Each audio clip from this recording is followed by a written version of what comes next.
John, well done. Absolutely brilliant news. You've succeeded in every stage of the recruitment process.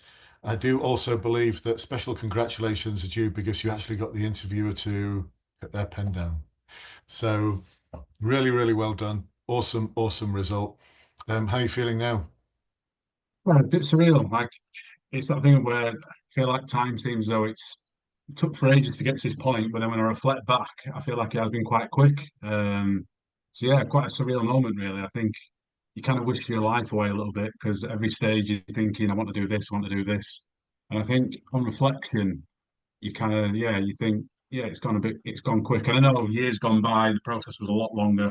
So yeah, so 5 months for me. So yeah, feels a little bit surreal. So just waiting on everything coming through now, and Yeah, then we go again for the next bit of waiting to get going. yeah. And have you got a start date yet? Nothing yet, so just conditional offer. Vetting's gone in, medical's gone in, so waiting on that coming back. So through the group, I've actually connected with someone who's doing the training now up at Penrith, and they said that there's likely to be another cohort starting in March, I believe. Wow. So if vetting's pushed through, hopefully March could be where I'm sort of getting the go. Hopefully, fingers crossed, but Wow. we'll see. Brilliant. That could be just like 5 or 6 weeks away. Yeah, yeah, Wow. Yeah, March sounds, when you're in January, March sounds a long, long way away. But when you're in February, oh, it's just next month. Yeah, it's yeah, just next month. absolutely. Yeah. So, wow, it might not be long before you're handing in your notice. Wow, Yeah, brilliant. Awesome. So, let me take you back to before you actually started with us. So, you had this recruitment process ahead of you. You had all these online assessments, the interviews, all these different stages. Before you joined us, how are you feeling about everything that was ahead of you? Take you back to that time. How are you feeling about the process? yeah. So it was a strange one. So I think after I'd kind of put the application at first, so I'd submitted everything, and then kind of looking through what the process looked like, and then it was almost that thing of going, right, okay, how do I navigate this? Again, not having anyone within policing that's directly close to me, so no one I could sort of lean on and look to. It was that thing of where I thought, right, this has to be right, and I believe in doing things right the first time and then going backwards and forwards. So it was that thing of where I thought, right, what can I do to get myself in the front foot? So I started looking, obviously, as people do, Google searching, looking at things as to what was out there, information. And it is quite limited. And again, with it being a closed process, that's the reason for that. So kind of wanted to be a bit more specific, so I looked at Cumbria itself, and that's how I stumbled across yourself, because obviously I know Bluelight started way back when yourself looked at putting this out there for people how you could support people. I know it was another force initially, wasn't it? And then Cumbria sort of tagged on to that. So that was how I came across yourself, and then it was a bit of a deep dive. Then went through YouTube stuff and everything else, and then yeah, made the call, made the inquiry, and that was it. That was the start of it, really. Wow. But yeah, thinking back to that, it was, yeah, I felt like there was a lot of work, a lot of unknowns. Yeah, so it was, yeah, it was just not knowing what to expect, and I don't like being in that position. So it was just wanting to equip myself with the skills that would get me through. Yeah, yeah. So I think there's in anything in life, there's things that you know, things that you don't know, and then you don't know what you don't know. And I think a Yeah, lot of the police recruitment process falls into that category. You just don't know what you don't know. And you get this dawning realization as you are preparing for it, thinking, I just don't even know what to expect. I don't know what I don't know. Um, Interesting, you were talking about, yeah. So the very first seminar I ran was about for people wanting to join the police. Although I've been doing this in the police sector for promotion boards and specialist interviews for 31 years now, but it was 13, 14 years ago, about 14 years ago, I ran my first seminar for 4 people in Greater Manchester Police. And it was after that that some specials heard about it from Twitter, from Cumbria, and invited me up to Penrith and Workington, I think it was. And I put 25 of them through the process. And all but one of them passed, like 24 of them passed, one failed, and he passed 6 months later. So awesome result. And that's when I thought, yeah, yeah, I've got something here. This is something. So and it's just developed over the years into what it is now. Yeah, You've definitely got something. yeah, that was a I've very, definitely. very I can still remember that weekend fondly. Fond memories of that weekend, and I've got a couple of photographs of the team then. I just wonder how many of them are actually still in the job. It'd be Um, interesting, yeah. Actually, it'd be really interesting once you're in.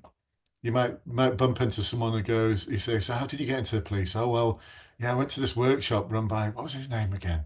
Was it Bernard or something? 13 years ago. And, that might be your inspector or sergeant or superintendent. I mean, who knows? Just don't know, do we? Yeah, great. Awesome. It's been an awesome journey. Awesome journey. Anyway, back to your journey, John. So you started working with us. How was that process for you? How was the process of working with us? Yeah, again, it was. It's one of them things when you're out there.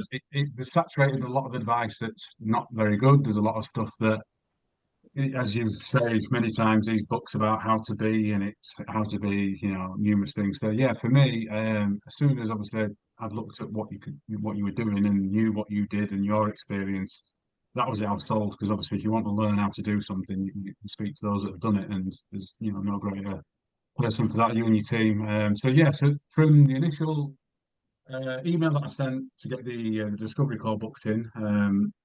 To put that in, got that turned around, and then had the discovery call with Matt Pringle, isn't it? Had my discovery call with him, which it was quite funny because I felt like it was all going to come crashing down because the call went really well, and then Matt kind of interrupted me and said, "Yeah, I don't think you need our support." And I was like, "Oh," and I was like, because obviously, with my background in a related, public service, he kind of said, no, I don't think you need our support. And I was like, right. And for me, the biggest concern for me and why I reached out was because sometimes I think a little bit of knowledge is not good. So Mhm. I've got in a related field, but it's not the police service, and it's nothing like Yeah. the police service. And as I've gone through this process, yeah, it's a lot different. So kind of said to Matt after that, well, look, this is my concern. I'm just worried that I don't know this process. I don't know the police sector. I don't know how it works. I don't know the scoring. And for me, I feel as though I want to score really highly. I didn't want to leave anything to chance. We know obviously the situation in terms of recruitment, and I couldn't leave anything down to the 3 months, the 6 months waiting, and that wasn't for me. I always believed in doing something, do it right, do it first time. Yeah. Um, and once I'd explained that to Matt, he kind of said, right, okay, well, we can do something for you then. And again, going back to ethically, that it's great, isn't it? That it'd be Mm. really easy for you guys just to go, yeah, come on board, we'll take your money, and it wasn't that. And again, that was something that kind of I felt really confident in knowing that you do things in the right way. It's not just about selling a service. So yeah, that was good. So from that call, it was getting my roadmap call in then with Raj, Yeah. which again was fantastic. I'm really pleased that all the other coaches I've worked with, well, on the webinars with Andrea and Jane. But yeah, Raj for me was just fantastic and really helped me unlock everything and really finessed all my experiences and really get the best out of me because it's that thing of where a lot of stuff that you've got experiences and you try and put them across. And sometimes, yeah, like you get a bit like how I did, operational speak, get a bit jumbled, a bit too much information in the wrong places, and then you kind of scrambling then to get other stuff in. So what Raj did fantastic with me was just really nail that down to how we get that quality and how we get that stuff in that's marked. And that for me was game changing. So yeah, so Brilliant. worth it. Oh, that's awesome to hear. So pleased to hear that. I'm pleased to hear about that call with Matt as well, because I think sometimes people don't believe me when they hear me say things like, look, just because you're breathing and you've got a pulse doesn't mean to say that we're going to take your credit card number off you. It's got to be a good fit and it's Yeah, got to work both ways. So I think some people don't believe us when we say that. And we actually, because I've been in that same situation where I've said to people, not sure if you actually need us. I'm going to be honest with you here. yeah, I don't think you actually need our support. And, and that's not just like a sales spiel or anything like that. We genuinely believe that. And then it's normally around 20%, and you're in that 20% who've then gone, look, let me tell you a little bit more. And at that point, we may go, all right, okay, yeah, okay, I hear what you're saying. Let's go for it then. But I have stuck to my guns sometimes and just gone, no, seriously, I know you're saying you desperately need us. I know you're saying, I've even had someone waving their credit card at me. They got the credit card out of their pocket and they just went, here's my credit card, here's a credit card number, take my money. And I was like, no, you Yeah. just don't need us. And actually, I do remember that individual came back about 4 months later to say, you're right, you're right, I got through. I didn't need you. And so thanks for saving me some money. Yeah, we want, we're in it for the long game. We Yeah. don't want someone like you thinking I spent all this money on something but didn't actually need it. It's just not. It's not a good feel for us. It's not a good feel. Yeah. Awesome. Well, it's so good to hear. And so good to hear about working with Raj as well and everyone else on the webinars. And I know I enjoyed your company on the Ask Brendan Anything as well. We were talking about went in all sorts of directions, didn't we? Uh, the sort of weekly webinar with me. Those great discussions there, and hopefully, actually. So here's the thing. I just like, you know, normally I'll just say ask you one or two more questions, but I really want to zone in on something now, which you talked about in the last Ask Brendan Anything, and it was about your interview and your experience at your interview. I wonder if you could just talk a little bit about that experience and how it might have been a little bit different, or actually a lot different, to interviews that other people had. Yeah. So I think for me, the quality that comes out of, and again, the Ask Brendan Anything, I've spoken to a few other people within the academy and Mm, said that I think sometimes, I don't know if people overlook it. I know people have busy lives, but for me, you get out what you put in, and I was there every week on your Ask Brendan yeah, Anything, the free one, and then obviously the paid one. Um, and for me, immersing yourself in getting that information in, and even then, like it wasn't just that. Like with Raj, I did a lot of research into him, his career, like the things that he's done. Um, and again, I said on the last webinar that for me, it's incredible to actually speak to people like yourself that have been in the sector, in the high positions. And, like with yourself, I was reading an article in the one of the about your time in Sale when you was a neighbourhood inspector. oh And wow, obviously, yeah, the feedback that you got, and there was a newspaper write-up, and it was, when you look at, I won't disclose what it is, but in the online assessment centre, one of the scenarios that you have, and obviously your experience of what you did in Sale, you turned everything around in that neighbourhood with the community policing, and the feedback from the actual people saying that it was a safer place, that everyone had that respect for yourself, with the loan sharks and things like that, and the antisocial behaviour, yeah, um, and it's like that's what to me makes a difference. You've been there. It's not. This isn't a scenario. This isn't a hypothetical situation. You've been there, you've done that, you've turned that around for real people, and that for me is, again, I think getting that experience to work with yourself and Raj and people, you've been there and you've done that. Like I find that like incredible. It's like so inspiring to going into the sector, looking at people like yeah. And again, this isn't. I'm not trying to blow smoke up anyone's backsides, but it's true. Like this is a career that I'm going into, and I know when you spoke about your sergeant when you first started. Is it Don? Is it Blackie? Was it Don Blackie? Tom Blackhurst? Blackhurst. Yeah, Blackhurst. Yeah. yeah, And again, you look back at that, and that was something obviously you looked up to, and you want to achieve, and stays with you. People like stay with you. So like for me, this is an experience that'll stay with me. And again, like when we talk about things, it's not just about getting through this assessment. It's about me taking that forward into my career.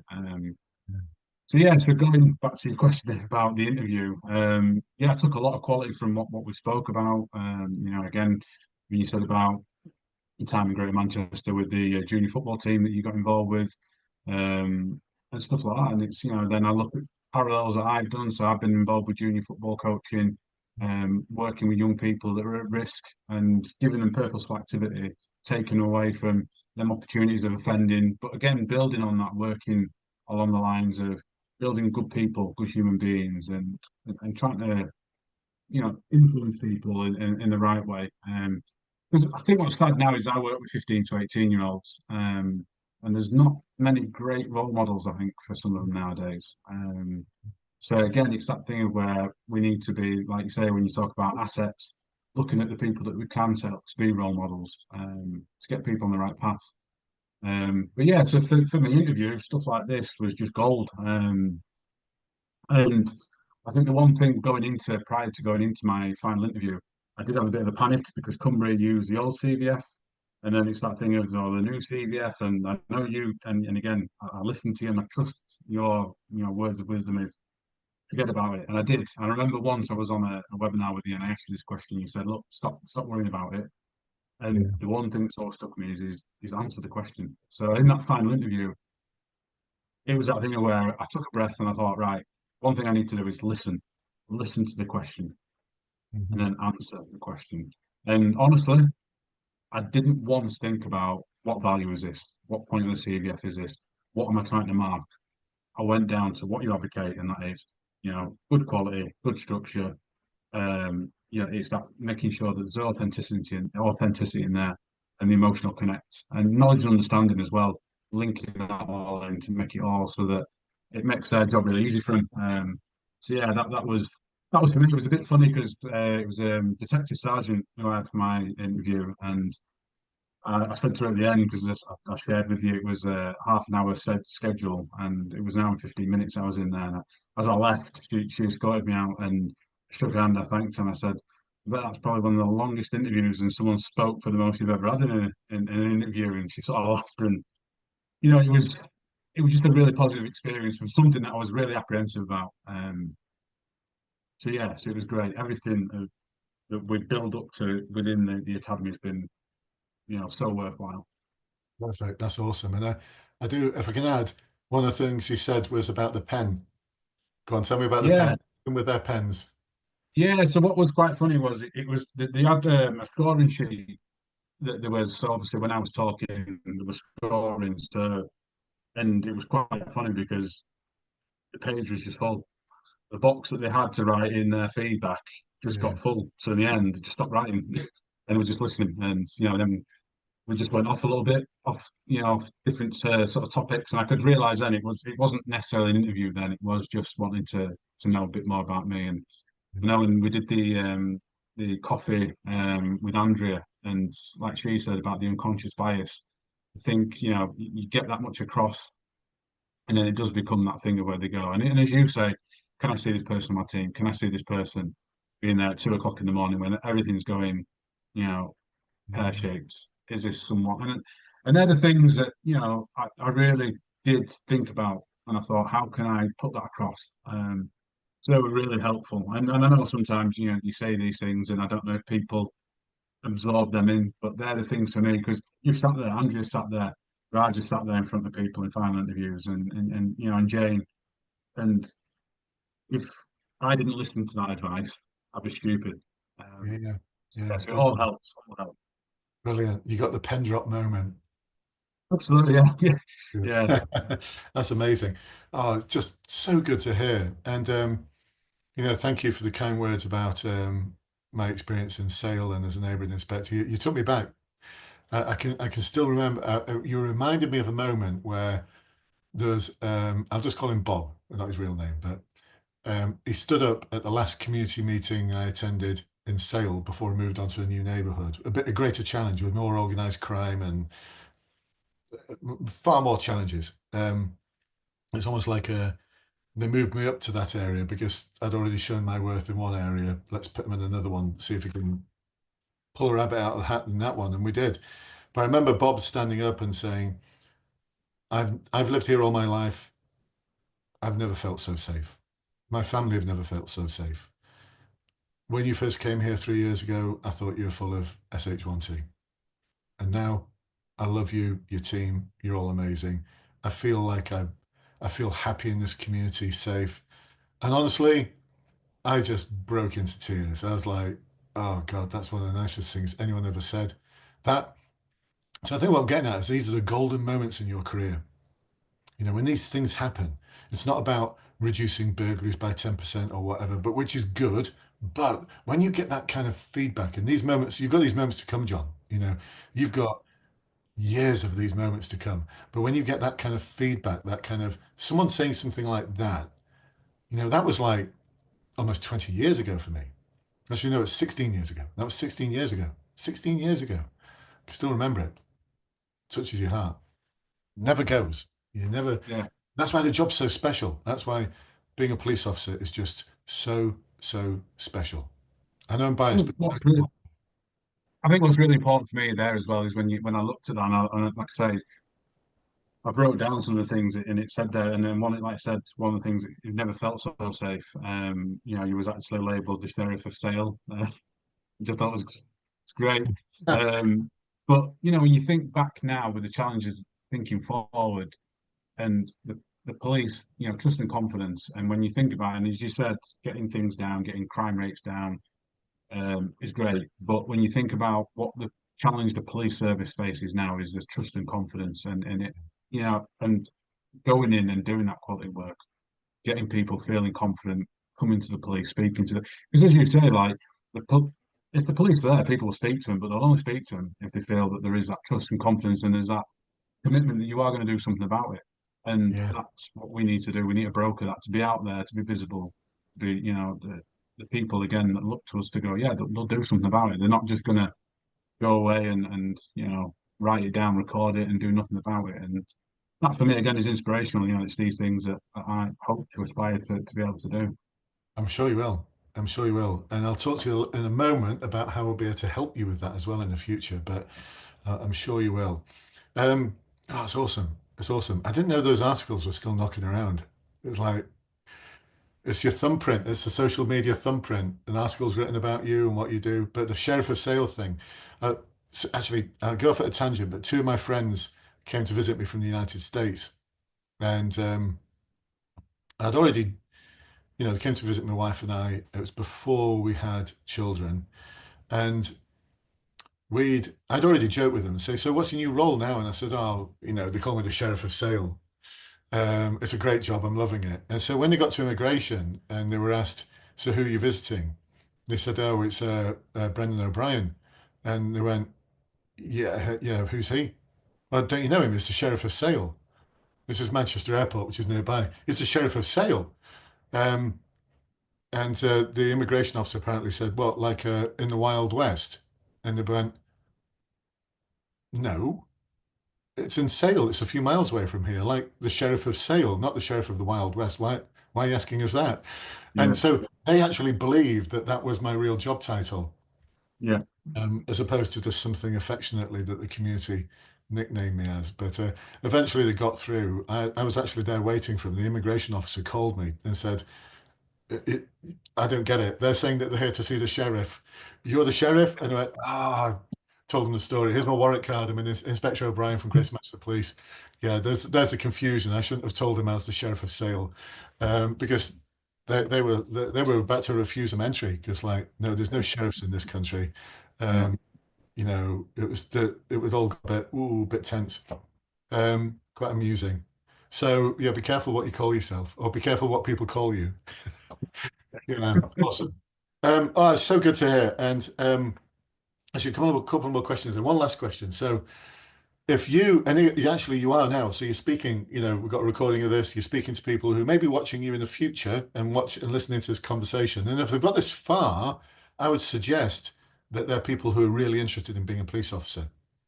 So, what message would you give them then? If they're like, they've just discovered that they've applied to join the police. They know they've got all of these assessments and interviews ahead of them, and they're thinking, blue light, what's that all about?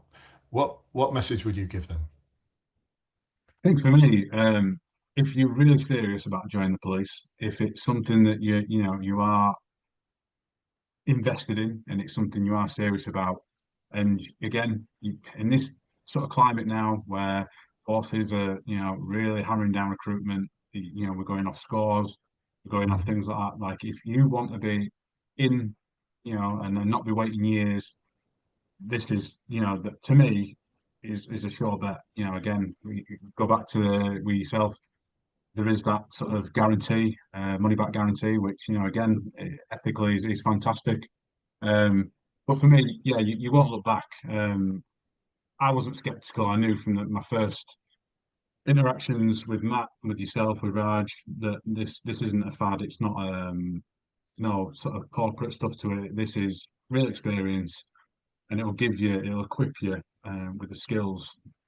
and the knowledge and the understanding that you need to get yourself through this. So to me, it's a no-brainer, and people probably won't thank me for this now, but I said initially, and I won't go into the financial aspect of it, how much it is, but I would pay double for what I've received because scores that I got set me apart.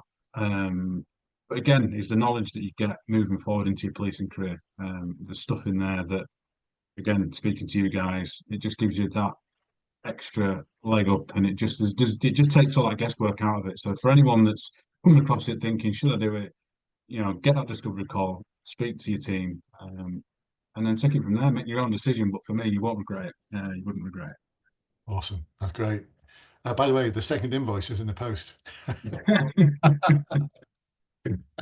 So we didn't tell you about the other invoice, like the last one. it. Oh, that's wonderful, that John. It's beautiful. Honestly, that means so much to me. And I'll feed all of this back to the coaches as well. We've got like this feedback loop, and we thrive on this. We thrive on it because, and Matt will enjoy knowing that you've been so successful as well because he'll remember that first call he had with you. And we take it so seriously. We remember that this is people's careers, and uh, something you touched on there as well. It's not just about preparing you for the recruitment process. It's about preparing you for the most awesome, amazing career and setting yourself aside from the others because there'll be some other people who within 6 months will be cynical, they'll be better, and you'll be the one that holds their head high. You'll be the one that remembers, actually, this is a person I'm serving. These are, I'm so proud of these. I got to serve Her Majesty the Queen, bless her soul, may she rest in peace. You will get to serve His Majesty the King, and you'll wear his uniform every day. And how amazing is that? It's like, how Yeah, cool. well, I've got my Queen's Jubilee medal up there because obviously with Yes. I've got my King's coronation one as well. So again, I know like to me, I'm passionate about what I do, and serving is it's a proud thing to do, and doing something that's worthwhile. As I'm 40 now, but as you get older, you look back and you think, I want to do something that means something that's worthwhile. And going into this process, that's something else I've always said. Like within my service, I'm not someone who just applied for every job. This isn't something I've just done off the whim. I always ask Mm, myself two sort of moral questions: is it something that I believe in, and is it something I think I can make a difference in? And for me, even more so speaking, like I say, with Raj yourself, you see that within yourself, and then that self belief comes in, that confidence kicks in, and that's the things that you need yeah, because it yeah. is. It's a difficult. The whole process is difficult, and there's been times when I've been up and down. The times when I've reached out and messaged Raj, and he's kind of reined me back in. When I've sat on calls with yourself when we've done the Ask Brendan Anything, and I've asked questions, and it does. It just gives you that confidence, and I think without it, you could get a bit lost. You could get a bit demotivated, especially with how long the process takes. So yeah, like I say, there's so much quality in there. But as well, I wanted to single out Phil Marie and Emily as well, because obviously they're sort of like the unsung heroes that pull everything Yeah, together, get the stuff out there. So yeah, them two guys as well. Obviously, I know they do a lot of hard work in another time zone as well. So yeah, I yeah. wanted to have a special mention for them. Oh, awesome. I'll pass that on. Yeah, they're amazing. I'm so fortunate to have a good team, such an amazing team. And something about the medals as well. Sometimes people think, oh, they just give you a medal for a coronation, or they just give you a medal for. No, actually, they're giving it because you're serving with honor. It's in recognition of the honor that you are demonstrating in serving the communities of His Majesty. And when you get 20 years service, and I don't know if your previous service will carry on or whether it'll count. It might do.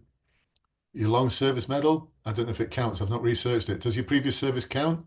I'm not sure. I need to find out because I hope so. Because I'm 17 years just gone, so I'm 3 years Yeah. shy. And I always said within the service I'm in now, I was always going to hold out for that 20 year because I wanted something to show for it, not just a picture of a Spitfire or something like that. So it was, uh, yeah. So fingers crossed that will count because that sense of the long service of good conduct would mean a lot to me.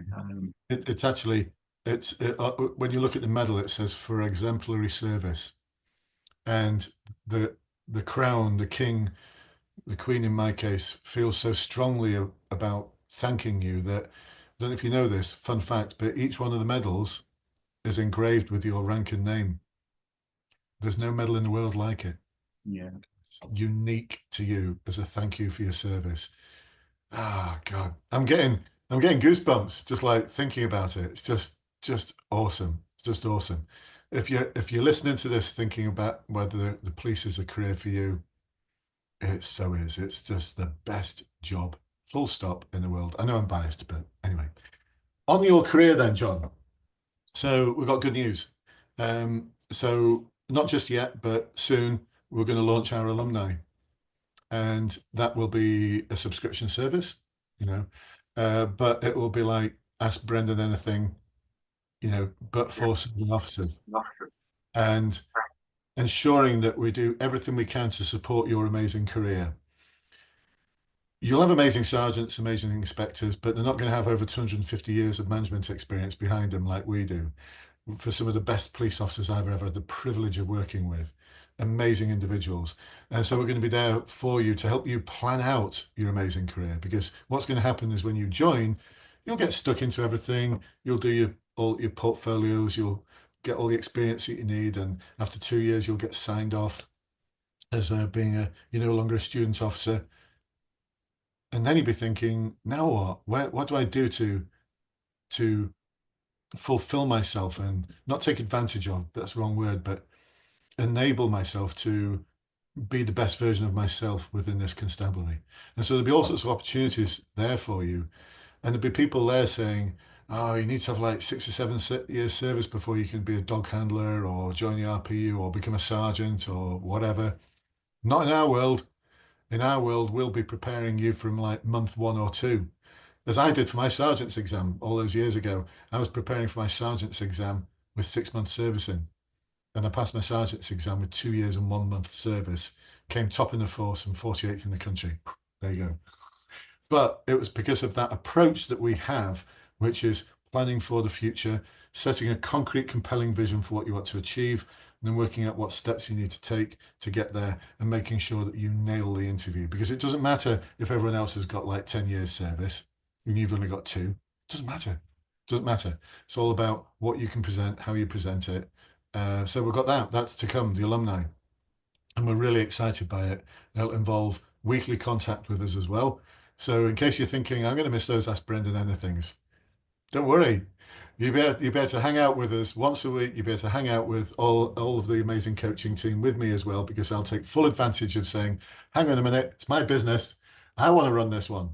I want to run this one because I do love that contact with everyone. So I don't know, John, how's that sound to you?